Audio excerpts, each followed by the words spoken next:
Dari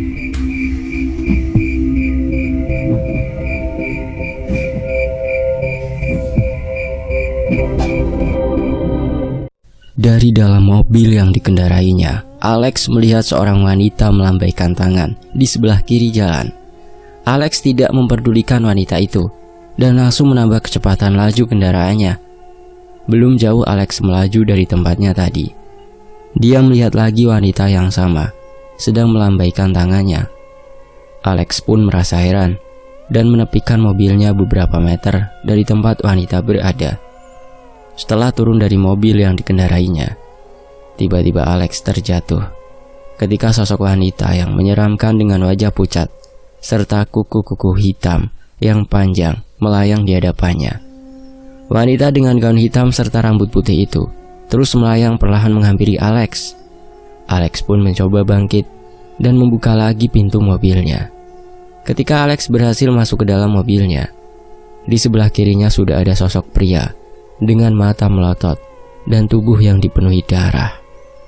Alex berteriak sejadi-jadinya dan berusaha keluar lagi dari dalam mobilnya. Tapi sialnya, pintu mobil yang sudah dengan sekuat tenaga didorongnya pun tak dapat dibuka.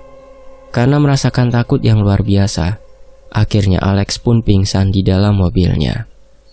Beberapa hari kemudian, ayah Alex yang bernama Pak Gunawan serta kakak pertama Alex yang bernama Angga pun mulai mencari keberadaannya.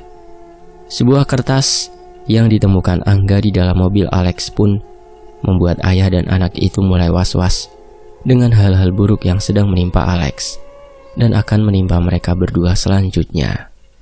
Selembar kertas yang berlumuran darah dan bertuliskan, "Kami datang dari Pulau Kematian." Itu membuat Pak Gunawan mengumpulkan kembali paranormal dan dukun-dukun sakti yang selama ini membantunya. Tidak lupa juga mereka mengerahkan anak buah mereka menuju Pulau Kematian itu. Dari 7 orang ahli spiritual yang mereka undang, 3 diantaranya menolak untuk membantu Pak Gunawan dan Angga, walau bayaran yang ditawarkan Pak Gunawan sangatlah besar. Ketika paranormal itu menolak dengan berbagai alasan, tersisalah 4 orang ahli spiritual di dalam ruang kerja milik Pak Gunawan. "Kami sedang berduka saat ini. Anak kami yang bernama Alex beberapa hari lalu meninggalkan mobilnya di sebuah daerah. Sedangkan Alex pun sampai hari ini belum diketahui keberadaannya di mana. Saya berharap Anda berempat bisa membantu saya untuk menemukan Alex cepatnya," ujar Pak Gunawan menjelaskan. Penculik itu meninggalkan pesan ini di dalam mobil Alex yang ditemukan oleh Angga, imbu Pak Gunawan sambil menyerahkan kertas yang sebagiannya berwarna merah itu. "Bisakah kalian menemukan anak saya dan mengetahui siapa orang yang berani berurusan dengan keluarga Gunawan Kuntor Aji?" tanya Pak Gunawan. "Dan soal bayaran, berapapun itu biar Angga yang mengurusnya," imbuhnya lagi. "Kalau 4 orang istimewa ini sudah berkumpul, apa yang tidak dapat kami lakukan, Pak Gun?" jawab salah satu orang yang terlihat memakai pakaian serba hitam itu. Ketiga orang paranormal lainnya hanya tersenyum sambil menganggukkan kepalanya. Di antara keempat pria parubaya itu, terdapat satu perempuan yang usianya belumlah genap 30 tahun. Tapi dia memiliki kemampuan istimewa yang dia dapat sejak lahir. Saraswati. Gadis muda ini tidak pernah belajar atau berguru pada siapapun. Semua kemampuan yang dimilikinya sejak dia lahir itu adalah pemberian Sang Pencipta yang maha sempurna. Saraswati sudah banyak menaklukkan jin-jin yang membantu musuhnya atau makhluk-makhluk astral penunggu suatu tempat. Lalu makhluk-makhluk yang sudah ditaklukkannya dijadikan peliharaan untuk menghadapi musuh-musuhnya. Namun, sayangnya Saraswati salah dalam memilih jalan hidupnya saat itu. Dia kerap membantu orang-orang jahat dan pejabat-pejabat korup dengan imbalan yang sangat besar. Di sebelah kanan Saras duduk, ada pria parubaya yang menggunakan baju batik berwarna coklat. Orang itu bernama Pak Edi. Pak Edi adalah ahli spiritual dan juga seorang seniman. Keahlian Pak Edi sebagai seniman adalah melukis serta membuat patung dan karya seni lain. Sementara keahliannya sebagai seorang paranormal adalah membuat jiwa seseorang bisa terkurung dalam lukisannya. serta menghidupkan patung-patung buatannya dengan bantuan jin-jin yang sudah lama ikut dengannya. Di sebelah Pak Edi ada seorang pria berambut panjang yang memiliki ilmu kanuragan dan tenaga dalam yang bernama Darman. Darman adalah murid dari Mbah Jarot, dukun yang penampilannya sangat menyeramkan dan banyak ditakuti lawan ataupun kawannya. Lelaki yang sudah beruban dengan kumis panjang itu selalu berpakaian serba hitam dan berkalungkan tali hitam dengan gantungan berbentuk persegi yang berwarna hitam juga. Di bagian pinggangnya tergantung banyak jimat yang mengelilingi tubuhnya, dan di beberapa jari tangannya ada batu berwarna hitam yang terlihat begitu besar. Untuk bayarannya, kami minta 1 miliar untuk 1 orang. 40%-nya tolong ditransfer sebelum kami meninggalkan istana Tuan Gunawan ini. Karena sepertinya musuh yang kita hadapi ini bukanlah orang sembarangan. Mengingat sebelum kejadian ini, saya sudah membekali Mas Alex dengan 2 jin yang memiliki ilmu yang tinggi, ujar Mbah Jarot menjelaskan. Mas Angga, tolong urus uang Mbah Jarot, Pak Edi, Mas Darman dan juga Mbak Saras. Ingat apa yang baru saja dikatakan Mbah Jarot tadi, ucap Pak Gunawan yang dibalas anggukan kepala oleh Angga. Setelah keempat paranormal itu pergi dari kediaman Pak Gunawan, mereka lalu menuju ke rumah Mbah Jarot untuk membicarakan pekerjaan mereka ini. Bagaimana, Ras? Apakah kau sudah memiliki penglihatan atau bayangan tentang sosok yang menculik bocah itu? Tanya Mbah Jarot kepada Saras yang disambut gelengan kepala darinya. Saraswati, apakah aku harus memaksamu? Ucap Mbah Jarot dengan nada suara tinggi, lalu menggebrak meja yang ada di hadapannya. Sabar Mbah, mungkin Mbak Saras belum melakukan penerawangan, sehingga dia juga belum mengetahuinya, jawab Pak Edi dengan logat Jawa yang terdengar halus. Aku tahu kemampuan Saraswati, Pak Edi, tapi rupanya belum sempat Mbah Jarot melanjutkan kata-katanya, orang tua itu tiba-tiba terdiam dengan mata melotot dan lidah yang menjulur keluar seperti sedang tercekik. Darman yang akan membantu gurunya pun terlihat diam tak bergerak, seperti sedang terikat pada kursi kayu tempatnya duduk. Dengarlah orang tua, kau pikir aku mau untuk kau jadikan bonekamu? Hah? Ucap Saraswati yang terlihat duduk dengan tenang, sambil terus tersenyum ke arah Mbah Jarot dan juga muridnya. Kau yang menyanggupinya, tapi kami yang harus bekerja. Hah, sedangkan kau hanya duduk diam, menikmati uang yang sudah kau dapat. Dasar manusia licik, ujar Saras yang terlihat sangat marah saat itu. Dan kau cecunguk, jangan pernah ikut campur bila aku sedang marah, ucap Saras kepada Darman yang terlihat tak berdaya di hadapannya. Sabar Mbak Saras, kasihan Mbah Jarot dan Mas Darman, ucap Pak Edi mencoba menengahi pertikaian Saras dan Mbah Jarot. Aku hanya menjajal kemampuan orang tua ini, Pak Edi. Apakah benar yang dikatakan orang-orang di luar sana tentang kesaktiannya yang melegenda itu? Jawab Saras kepada Pak Edi. Iya Mbak, saya mengerti. Tapi, apakah Mbak Saras ingin membunuh Mbah Jarot? Seru Pak Edi. Sepertinya tidak untuk saat ini, Pak, jawab Saras yang mulai mendekati Mbah Jarot. Aku rasa kau masih bisa mendengar semua yang kami ucapkan kan, Pak Tua? Hah? Tanya Saras kepada Mbah Jarot yang masih terlihat seperti tercekik itu. Tolong lepaskan Mbah Jarot dan Mas Darman, Mbak, ucap Pak Edi yang terlihat mengiba. Saras selalu memejamkan matanya, dan perlahan Mbah Jarot pun dapat bergerak walau terlihat sangat lemah. Darman yang juga terlihat sudah sadar pun lalu mengembalikan segelas air putih untuk gurunya. Di atas langit masih ada langit. Jangan merasa kaulah yang paling hebat orang tua, ucap Saraswati yang berlalu pergi meninggalkan Pak Edi dan Mbah Jarot. Kenapa kau tidak membantuku, Pak Edi? Ujar Mbah Jarot yang terlihat kesal kepada Pak Edi. Sebelum kita meninggalkan rumah Pak Gunawan, Mbak Saras sudah mengunci semua perewangan saya, Mbah. Dan juga Mbak Saras sudah tahu jimat dan pusaka milik sampean, jawab Pak Edi. Kau juga, Darman. Kenapa kau malah diam saja melihat guru sepuhmu sedang kesulitan? Dasar murid wedus, ucap Mbah Jarot kepada Darman yang sedang membawakan air minum untuk Pak Edi dan gurunya itu. Sudah, sekarang pergilah ke rumah guru Anomu. Minta dia untuk menghentikan laku tirakatnya dan bawa dia ke sini, ujar Mbah Jarot kepada Darman. Tanpa banyak berkata, Darman lalu berpamitan dan bergegas pergi. Sial, dapat uang banyak bukannya seneng, malah pusing, ujar Mbah Jarot. Yang menang kali ini adalah Mbak Saras, dapat uang langsung pergi. Jawab Pak Edi dengan tawanya. Lalu siapa yang dapat membantu kita, Pak Edi? Tanya Pak Jarot yang kini terlihat lebih serius. Sepertinya yang bisa memecahkan masalah ini adalah Ki Dalang, Mbah, jawab Pak Edi. Apa hebatnya dalang tua itu, Pak Edi? Tanya Mbak Jarot sambil mengangkat gelas berisi air putih tadi. Walah, Mbak Jarot ini bagaimana toh? Apa Mbak Jarot belum tahu kalau Ki Dalang itu bisa tahu kejadian kemarin, kemarinnya, kemarin, dan kemarinnya kemarin? Jawab Pak Edi yang terdengar membuat Mbak Jarot pusing. Asem. Bilang saja kejadian yang sudah lama terjadi, Edi. Kamu ini bikin aku tambah pusing aja, balas Mbah Jarot. Sekarang tolong sampean hubungi Ki Dalang, bilang sama dia kita akan sowan ke rumahnya besok, pinta Mbah Jarot. Walah, jangan besok toh Mbah, besok saya ada janji dengan pasien saya, jawab Pak Edi sambil menggaruk kepalanya. Yowes, bilang ke Ki Dalang kita akan ke rumahnya besoknya besok lagi, ucap Mbah Jarot sambil melempar kain ke arah wajah Pak Edi, lalu berjalan memasuki kamarnya. Loh Mbah, iki piye toh? Jadi kapan kita ke rumahnya Ki Dalang?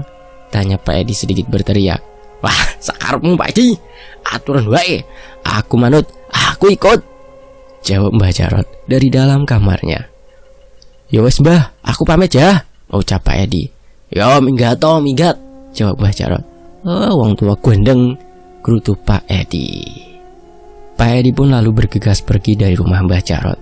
Di tengah perjalanan ketika sedang fokus mengendarai mobilnya, Pak Edi dikagetkan dengan kemunculan Saraswati yang sudah berada di dalam mobilnya. Astaga, kaget aku mbak, ucap Pak Edi. Sampean ini loh, pokoknya hebat Mbak, puji Pak Edi. Mbak, baru sampean loh yang berani menentang kemauannya Mbah Jarot dan sampai langsung membuat Mbah Jarot KO. Imbunya lagi. Oh ya, sejak kapan Mbak Saras ada di dalam mobil saya? Tanya Pak Edi dengan tertawa heran. Baru aja Pak, jawab Saras dengan santai sambil melangkahkan kakinya menuju jok depan. Bapak mau? Bapak saya pindahkan ke puncak Gunung Merapi, tanya Saras menggoda Pak Edi. Walah, yo jangan toh Mbak, ampun, nanti gimana kalau gunungnya meledos, jawab Pak Edi. Pak, saya hanya menyarankan ini hal terbaik untuk Bapak, ujar Saras. Iya Mbak, bagaimana Mbak? Saya nurut aja kok, jawab Pak Edi yang terlihat agak gugup di hadapan Saras. Bapak ndak usah ikut campur untuk mencari tahu siapa yang membunuh Angga. Lebih baik gunakan uang yang Bapak dapat dari Pak Gunawan tadi untuk membuka galeri di Jogja. Waduh, kalau soal uang, saya akan mengembalikannya saja Mbak. Nah kalau saya ndak kerja, ndak bisa saya ambil uang itu, jawab Pak Edi. Dan saya ikuti saran dari Mbak Saras, pasti kok, ucapnya lagi. Pak, anggap saja uang itu untuk membayar waktu kita yang terpakai untuk datang ke rumah Gunawan, balas Saras. Ya, kalau menurut Mbak Saras begitu ya, saya ikut saja ya. Namanya uang toh Mbak, ya pasti butuh kan, ucap Saras melanjutkan ucapan Pak Edi. Dan untuk keselamatan Bapak juga, hari ini Bapak langsung saja ke Jogja. Nanti saya hubungi kembali jika saya memerlukan bantuan Pak Edi, pinta Saras. Iya Mbak, tapi kalau saya boleh tahu siapa yang menculik anaknya Pak Gunawan ya? Tanya Pak Edi yang sedang fokus menatap ke depan. Ketika dia menoleh sebelah kiri, Saras sudah menghilang dan dia pun sedang sendiri saat ini. Asem, sakti tenan bocah ayuku yo. Asem, gerutu Pak Edi dalam hati. Sementara itu, di pulau milik keluarga Gunawan, tempat Arga dan yang lainnya dibuang, terlihat sangat sunyi. Anak buah dari Pak Gunawan dan juga Angga tidak menemukan 5 orang yang dikirimnya beberapa hari lalu. Mungkin 4 orang yang masih hidup dan telah dipisahkan keberadaannya satu sama lain oleh Arga dengan dibuat supaya tidak mampu bertahan hidup di sana. Dengan rasa kecewa, Angga yang ikut terjun langsung ke pulau itu kembali teringat akan Dewi yang pernah ditinggalkannya sendirian di pulau itu. Angga pun akhirnya memutuskan untuk menyudahi pencarian itu dan segera kembali ke dermaga yang juga menjadi markas besar mereka. Sesampainya Angga di ruang kerjanya yang berada di dekat dermaga itu, Angga mulai menelpon beberapa anak buahnya yang sedang mencari keberadaan Alex. Ketika belum lama Angga menaruh gagang telepon kantor yang ada di mejanya itu, tiba-tiba telepon itu berdering. Angga pun bergegas mengangkatnya. Dan ketika terdengar suara orang di ujung telepon itu, jantung Angga berdegup kencang dan dia terlihat sangat ketakutan. "Halo Mas Angga, ini aku Dewi Mas." Suara yang sudah 14 tahun tidak didengarnya kini kembali menyapanya di ujung telepon. Ini siapa ya?" tanya Angga dengan suara terbata. Suara di ujung telepon tadi terdengar seperti suara Dewi pun seketika berubah menjadi suara perempuan yang sangat menakutkan. Aku dan Rita akan segera datang," jawab suara perempuan yang terdengar serak dan mengerikan. Mendengar itu, Angga pun membanting gagang teleponnya dan berlari keluar ruangannya, berharap ada seseorang di tempatnya berada saat itu. Tapi sialnya, bangunan besar dengan atap yang sangat tinggi itu terlihat sepi. Angga berlari menuju mobilnya dan berharap bertemu Pak Aep, sopir pribadinya. Di kejauhan terdengar suara seperti orang memanggil-manggil namanya. Tapi Angga malah pergi menuju parkiran mobil di bagian belakang bangunan ini. Sesampainya di depan mobilnya, Angga yang sedang ketakutan pun langsung merasa lega ketika dia melihat di dalam mobilnya Pak Asep sudah menunggu dirinya. Pak Angga mau kemana sih? Kok buru-buru banget?" ucap pria di balik kemudi sedan mewah milik Angga. Kita pulang ke rumah ayah saya, Pak. Cepat, Pak," ucap Angga dengan nafas tersengal-sengal. Tapi tiba-tiba dari arah depan tempat Angga duduk muncul Pak Soleh dengan wajah pucat dan tubuhnya terlihat sangat kurus. Makhluk yang menyerupai Pak Soleh itu menyeringai ke arah Angga. "Ada pesan dari Mbak Dewi dan Mbak Rita, Pak," ucap hantu Pak Soleh yang terlihat menyeramkan dengan suara yang terdengar berat. Lalu sebelum Angga kehilangan kesadarannya, Rita muncul dengan gaun putih serta wajah yang sangat pucat, sedang duduk terdiam di sebelah Angga. Di sisi lain, di dalam ruangan khusus miliknya yang penuh dengan pernak-pernik yang menyeramkan, Mbah Jarot terlihat sedang melakukan komunikasi dengan makhluk-makhluk peliharaannya. "Hadirlah kau penghuni sumur bundar, hadirlah," ucap Mbah Jarot sambil menaburkan sesuatu di atas nyala bara api. "Wahai penghuni sumur bundar, datanglah. Kuhadiahkan kau hidangan kesukaanmu. Datanglah," ucapnya lagi. Namun tidak ada tanda-tanda akan kehadiran jin penghuni sumur bundar yang dipanggil Mbah Jarot. Mbah Jarot yang merasa kesal pun melakukan panggilannya sekali lagi. "Wahai jin bogel penghuni sumur tua, datanglah." Namun masih sama. Tidak ada apa-apa selain asap tebal yang mengepul dari tempatnya membakar kemenyan. "Dasar jin budak," celetuk kesal Mbah Jarot. Dia pun menghentikan ritualnya dan keluar dari dalam ruangan khusus miliknya. "Halo, Pak Edi, apakah sampean sudah menghubungi Ki Dalang?" ucap Mbah Jarot yang sedang menelpon Pak Edi. "Maaf Mbah, saya sedang di Jogja. Sampean hubungi sendiri Ki Dalang ya," jawab Pak Edi di ujung telepon. Walah, lah sampean ini bagaimana toh Pak Edi?" gerutunya sambil membanting gagang teleponnya. "Ini pasti ulah Saraswati. Dia pasti telah membuat Pak Edi menuruti apa yang dia mau. Tunggu pembalasanku, Ras. Kau akan menangis memohon belas kasihanku nanti," gumam Mbah Jarot dalam hati. Mbah Jarot yang terduduk di ruang tamu rumahnya terus menggerutu menyalahkan Saraswati yang mengunci jin-jin peliharaannya dan juga menjauhkannya dari Pak Edi. Tidak lama kemudian, pintu rumah Mbah Jarot diketuk oleh seseorang yang membuatnya merasa terkejut. Dia merasakan aura yang begitu hebat sedang ada di depan rumahnya saat ini. Mbah Jarot hanya pasrah karena dia tidak membawa jimat-jimat penguatnya, lalu perlahan membukakan pintu rumahnya. "Mbah Jarot, sesepuh kami, apa kabar Mbah?" tanya seseorang yang terlihat lebih tua darinya. "Loh, Ki Dalang. Aku kabar baik Ki," ucap Mbah Jarot lalu mencium tangan Ki Dalang. Ki Dalang segera menarik cincin perewangannya serta mengendurkan tenaga dalam yang dilepaskannya. Monggo, silakan masuk Ki, ucap Mbah Jarot kepada Ki Dalang. Kau berurusan dengan iblis yang berasal dari sebuah pulau, Mbah Jarot. Sangat sulit sekali untuk mengalahkan mereka, karena tujuan mereka datang adalah untuk menuntaskan dendam kepada orang-orang yang sedang kau bantu, ujar Ki Dalang menjelaskan kepada Ki Jarot. Lalu bagaimana kita bisa mengalahkan setan yang sedang mengincar keluarga Pak Gunawan, Ki Dalang? Tanya Mbah Jarot yang merasa sangat lega karena kedatangan Ki Dalang ternyata memang untuk membantunya. Sabar dulu Mbah Jarot, saya mau bagian saya juga di awal pekerjaan ini, Mbah. Jawab Ki Dalang dengan tertawa. Tenang saja Ki, uang tidak masalah buat saya.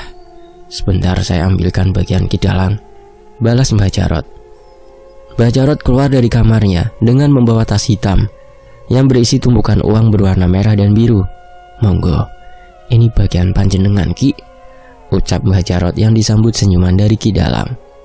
Tidak lama setelah itu, telepon rumah Mbah Jarot pun berdering.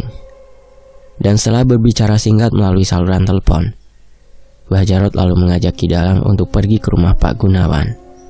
Kedua orang sakti itu lalu pergi menuju rumah Pak Gunawan, ditemani Darman serta Joko, murid dari Ki Dalang. Angga nampak terlihat sangat memprihatinkan di dalam kamar kosong yang disediakan oleh Pak Gunawan. Dia kadang tertawa, menangis, dan berlari ketakutan. Angga saat ini bisa dibilang sudah hilang kewarasannya. Ini di luar kemampuan saya, Ki, bisik Mbah Jarot kepada Ki Dalang yang sedang menatap Angga dengan tajam.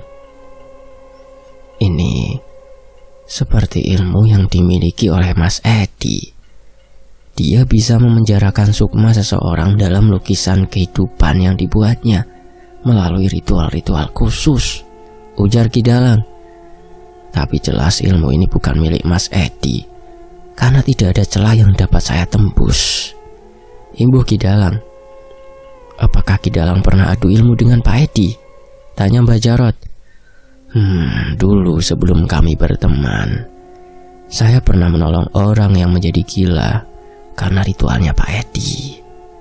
Lalu saya mengobati orang tersebut karena ada beberapa celah yang bisa saya tembus untuk mengambil sukma orang itu. Tapi kali ini sungguh tanpa celah, Ki, ujar Ki Dalang menjelaskan. Tidak beberapa lama kemudian, Angga pun tersadar dan merasa terkejut karena dia berada di sebuah kamar kosong. Apa yang terjadi kepadamu, Mas Angga? Tanya Pak Gunawan yang merasa senang karena Angga sudah kembali tersadar. Dewi, Pak, Dewi membawaku ke pulau milik kita, jawab Angga yang terlihat menatap kosong ke arah lantai kamarnya. Biarkan Mas Angga istirahat dulu, Pak Gun. Sepertinya Mas Angga sangat lelah dan juga lapar, ucap Ki Dalang yang memotong pembicaraan mereka. Angga pun lalu dibawa menuju ke ruangan lain oleh asisten rumah tangga serta beberapa orang anak buah Pak Gunawan lainnya. Sebenarnya apa yang sedang menimpa Angga, Mbah Jarot? Lalu bagaimana hasil pencarian Alex yang sampai kini belum kita ketahui keberadaannya? Tanya Pak Gunawan yang sedang menatap Mbah Jarot. Karena Mbah Jarot belum memiliki informasi tentang Alex dan juga tidak mengetahui secara pasti apa yang sedang dialami Angga. Mbah Jarot pun terlihat kebingungan menjawab pertanyaan Pak Gunawan. Izinkan saya yang menjelaskannya, Tuan. Sepertinya energi Mbah Jarot sudah habis terkuras untuk menyadarkan Mas Angga tadi, ujar Ki Dalang.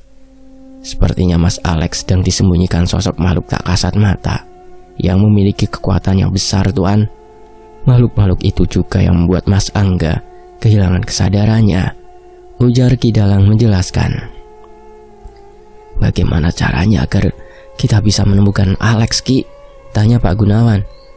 Sepertinya makhluk ini memiliki dendam yang sangat besar terhadap keluarga Tuan Gunawan, jawab Ki Dalang lagi. Saya dan Mbah Jarot akan berusaha secepatnya untuk menemukan cara menyelamatkan keluarga Tuan Gunawan, imbuh Ki Dalang. Baiklah kalau begitu Ki. Terima kasih atas bantuan Mbah Jarot, Ki Dalang dan yang lainnya. Tapi saya minta, kumpulkan orang-orang dari Mbah Jarot dan Ki Dalang untuk menjaga saya dan keluarga saya di rumah ini, jawab Pak Gunawan. Ki Dalang dan Mbah Jarot menyanggupi permintaan tuannya dan segera berpamitan kembali menuju rumah Mbah Jarot. Sepertinya Saraswati sudah mengetahui siapa yang akan jadi musuhnya hingga dia menghilang, dan juga meminta Pak Edi untuk tidak ikut campur dalam urusan ini, Mbah, ucap Ki Dalang yang sedang duduk di kursi tamu milik Mbah Jarot sambil memejamkan mata. Kurang ajar setan perempuan itu. Dia juga mengunci beberapa jin milik saya, Ki, imbuh Mbah Jarot. Saras sudah hampir setahun bekerja untuk keluarga Pak Gunawan bersama Mbah Jarot, Pak Edi, serta beberapa paranormal lainnya.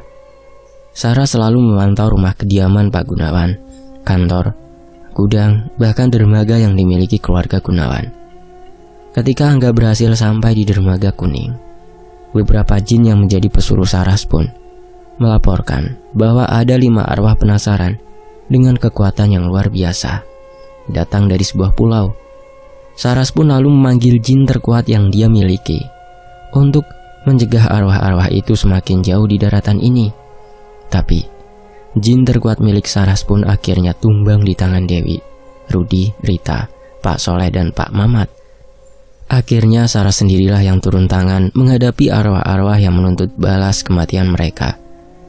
Pertempuran pun urung terjadi ketika Dewi menceritakan apa yang mereka alami dan membawa Saras masuk ke dimensi di mana Angga dan juga ayahnya membunuh mereka. Saras pun sangat kesal atas apa yang Dewi, Rudi, Rita dan yang lainnya alami. Sejak saat itulah Saras memutuskan untuk pergi dari lingkaran keluarga Gunawan.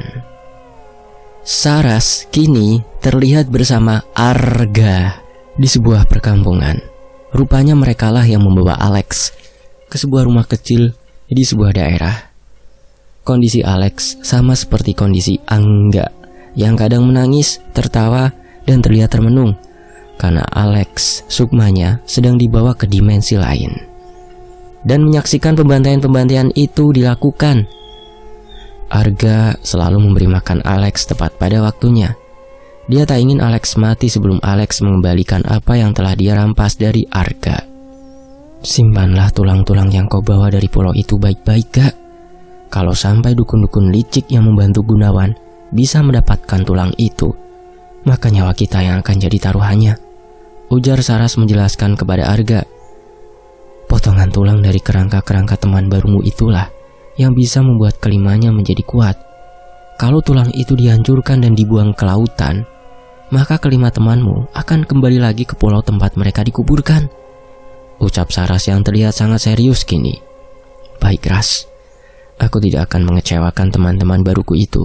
Tanpa mereka, mungkin aku sudah tidak dapat bertemu lagi dengan keluargaku saat ini, jawab Arga.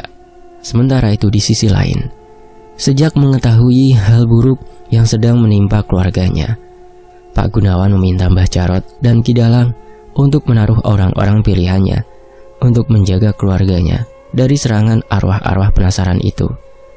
Beberapa orang paranormal pun nampak berjaga hampir di setiap sudut rumah Pak Gunawan. Darman, Joko, Komar, dan Alim tampak berada di ruang tamu dan ruang keluarga. Di belakang rumah ada Marwan, Aris, dan Bambang. Lalu di bagian depan ada Ki Tulang, adik seperguruan Mbah Jarot, yang mengawasinya. Belum lagi orang-orang biasa, anak buah dari Alex, Angga, serta anak buah Pak Gunawan. Mereka ikut dikerahkan juga menemani paranormal yang disiapkan oleh Ki Dalang dan Mbah Jarot.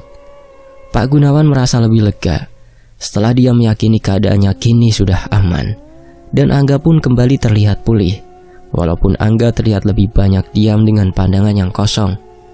Setelah merasa aman, Pak Gunawan pun beraktivitas seperti biasanya. Dia tidak merasa terganggu dengan kehadiran orang-orang yang ada di sekitarnya. Sementara itu, Ki Dalang yang sudah berhasil mengetahui keberadaan Alex pun sedang melakukan persiapan untuk membawa kembali Alex, dan juga untuk memberi Saras pelajaran tentunya. Tapi satu hal yang tidak diketahui Ki Dalang lewat jin-jin peliharaannya adalah tentang kelima arwah yang sebenarnya ikut mengawasi tempat Arga, Saras, dan juga Alex berada. Sepertinya arwah-arwah penasaran itu sudah pergi karena ketakutan melihat kekuatan kita, Ki. Ujar Mbah Jarot. Sepertinya memang begitu, Mbah. Apalagi di sini sudah ada Pak Edi yang siap mengurung Saraswati dengan kemampuannya. Setelah Saraswati berhasil aku kalahkan, Mbah, jawab Ki Dalang yang merasa percaya diri dengan kemampuannya. Sementara itu di tempatnya berada Saras yang sedang berkomunikasi dengan arwah Dewi, dan Rita pun sedang mengatur rencana selanjutnya. Saras meminta arwah Rita, Pak Soleh, dan Pak Mamat untuk menemani Arga yang akan dipindahkannya ke tempat persembunyiannya yang lain. Sementara arwah Dewi dan Rudi diminta untuk menjelma menjadi sosok Arga dan Alex. Terima kasih, Ras. Kau sudah banyak membantu kami, ucap Dewi dengan senyum riangnya. Sebenarnya aku tidak sedang membantumu, Wi. Saat ini aku sedang membantu diriku sendiri, memperbaiki semua kesalahan yang sudah aku lakukan, jawab Saras. Ternyata selama ini aku sudah dibutakan oleh kenikmatan dunia. Dengan kemampuan yang aku miliki, aku malah membantu manusia-manusia biadab seperti mereka. Dan saat inilah aku rasa waktu yang tepat untuk memperbaikinya, imbuh Saras dengan mata berkaca-kaca. Syukurlah, Ras, hatimu sudah terketuk oleh cahaya kebenaran. Dan jangan kau sia-siakan lagi anugerah dari Sang Maha Pencipta yang diberikan kepadamu, tutur Dewi. Sepertinya mereka sudah datang, Wi, ucap Rudi yang mulai merasakan kedatangan jin-jin suruhan Ki Dalang. Ayo kita selesaikan ini, Rud, agar kita leluasa membalaskan dendam kita, jawab Dewi. Sebelum Ki Dalang, Mbah Jarot, dan Pak Edi sampai di tempat Saras berada, jin-jin anak buah mereka sudah lebih dulu bertarung melawan Saras, arwah Dewi, dan juga arwah Rudi. Saras yang memiliki kemampuan alami untuk menundukkan jin-jin jahat pun tidak kesulitan menghadapi musuh-musuhnya. Apalagi Saras juga dibantu arwah Dewi dan Rudi yang memiliki kekuatan yang sangat besar. Tapi dari kejauhan, Saras mendengar suara gamelan dan suara gendeng Jawa yang membuatnya merasa kesakitan di bagian telinganya. Saras jatuh terduduk, sementara arwah Rudi dan Dewi masih terus bertarung menghadapi gemburan dari jin-jin suruhan Ki Dalang. Kondisi pertarungan pun berubah ketika makhluk-makhluk gaib lainnya terus berdatangan dan menyerang mereka. Saras terlihat semakin melemah ketika kedua lubang hidung dan telinganya mengeluarkan darah. Sepertinya Saras benar-benar sudah tidak berdaya malam ini. Arwah Dewi yang mencoba membantu Saras pun tidak dapat berbuat banyak ketika Mbah Jarot mendobrak pintu rumah tempat Saras berada. Setelah itu, Ki Dalang lalu menyiramkan air laut ke dalam ruangan itu, yang membuat arwah Rudi dan Dewi segera pergi karena kekuatan mereka melemah. Di mana kau sembunyikan Alex, Cahayu? Tanya Ki Dalang sambil masih melihat kondisi sekitarnya. Mbah Jarot yang masih merasa sangat marah kepada Saras pun lalu menampar keras wajah Saras hingga dia jatuh terkapar. Saras pun masih bisa tersenyum kepada Mbah Jarot yang sudah merasa puas dengan apa yang sudah dilakukan Mbah Jarot kepadanya. Lepaskan jin-jin peliharaanku, perempuan setan, ujar Mbah Jarot yang sedang murka. Saras yang masih tersenyum pun mulai menghitung dengan suara pelan. 1, 2, 3. Ketika Ki Dalang sedang membacakan mantra-mantra untuk menundukkan Saras, tiba-tiba Pak Edi masuk membawa papan kayu jati tebal yang berukiran abstrak dan langsung menyerang Ki Dalang. Pak Edi memukul Ki Dalang sekuat tenaga dengan papan yang dibawanya itu. Ki Dalang yang sedang fokus kepada Saras tidak menyadari kalau tubuhnya akan ambruk karena pukulan dari sebuah benda keras. Mbah Jarot yang tertegun melihat kejadian itu pun terpaku sesaat sebelum akhirnya dia membantu Ki Dalang dan menyerang Pak Edi. Tapi semuanya sudah terlambat. Saras yang sudah tidak terikat oleh mantra-mantra Ki Dalang serta suara gamelan dan gendeng Jawa yang sudah menghilang pun kembali bangkit dan menyerang Mbah Jarot dari jarak yang cukup dekat.